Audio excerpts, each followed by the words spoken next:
Welcome everyone to another episode of ProWheelBuilder Tutorials.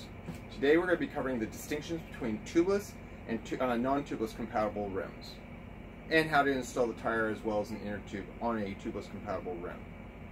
So let's start off by covering the distinctions between tubeless and non-tubeless compatible rims. I have here two cross sections of a tubeless and a non-tubeless compatible rim. Non-tubeless, tubeless. You'll see that the primary distinction between these two is this little shelf that resides on the tubeless compatible rim. The reason for that shelf is to offer a tighter and more airtight seal between the actual tire bead and the rim itself. However, the problem is that the tire has a tendency to, when it has the tube pushing on the actual bead, to push the bead all the way to the outside, giving no slack for the tire to actually be pulled onto the rim. The purpose of the channel is to go ahead and offer a little bit of slack when pulling the tire across from the other side. Okay, so the way to resolve this problem, and I've got another cross section here to demonstrate. Here we have a tubeless compatible or a non-tubeless compatible rim, and you can see both sides. And the point here is that you want to be able to pull on this side while this side comes to the bottom of the channel. I don't know if you could see that there. Okay, and on a non-tubeless compatible rim, it naturally does that. You have to imagine an inner tube in there pushing out, okay? But on a tubeless compatible rim, I'm going to cheat and make this go all the way to the outside because that's what naturally happens. You can see that the bead wants to go all the way out to that shelf. So when you go to pull on this side, there's no slack on this side. So what you end up having to do to resolve that is to pinch this side together while pulling on this side. And that will give you the necessary slack. Now you may not just simply do it in one section. Every time you go around, you're going to continue working that all the way around.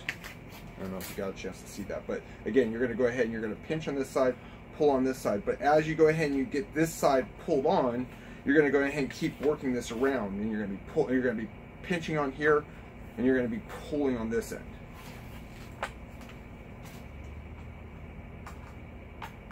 I'm going to now demonstrate installing a Continental Grand Prix 4000 standard tire for most people, popular tire I should say. And this is a 700 by 25C tire.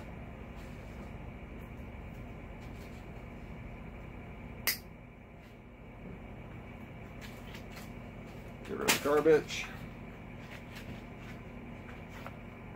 Open it up, and here we have a Mavic Open Pro UST. It's a new rim, very popular rim, and it is tubeless compatible.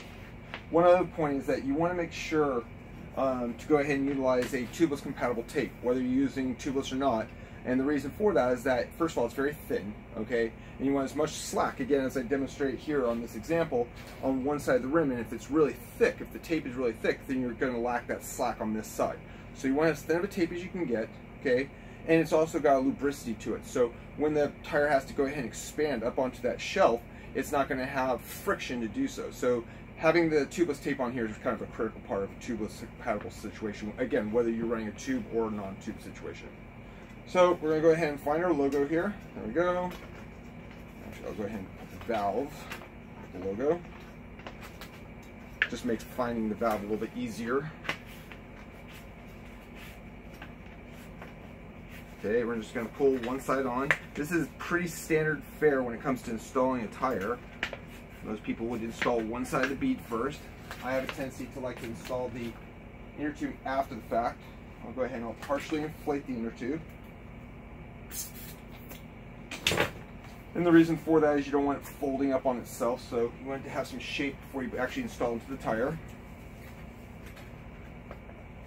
Okay, and let's find our valve, which is on the opposite side here.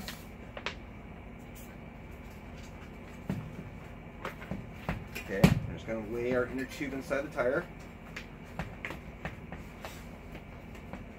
Okay, now we're going to proceed to pull the inner tube onto the rim.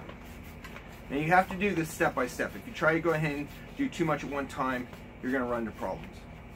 Once you have the actual tire or the inner tube resting on the actual rim, and you got one bead of the tire on the rim, Now you're going to go ahead and start pulling the tire, starting at the valve, opposite of the valve.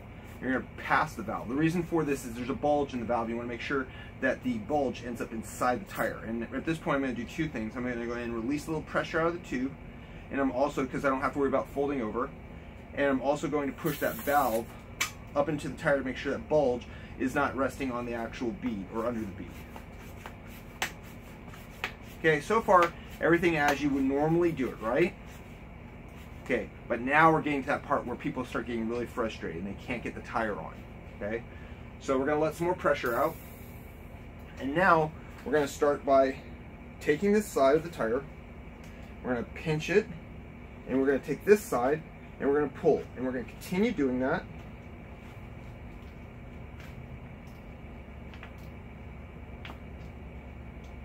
Okay.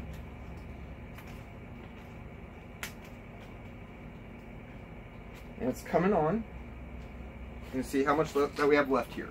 Now, if I really had to, I could fight that with my hands, but I choose not to. So now I'm going to put the tire lever on.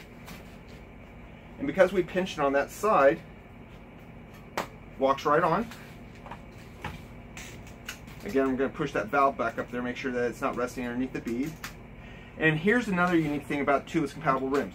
Because that fit is so tight under the bead in that shelf, you're going to go ahead and hear a big loud pop. This is true of a mountain bike or a road bike.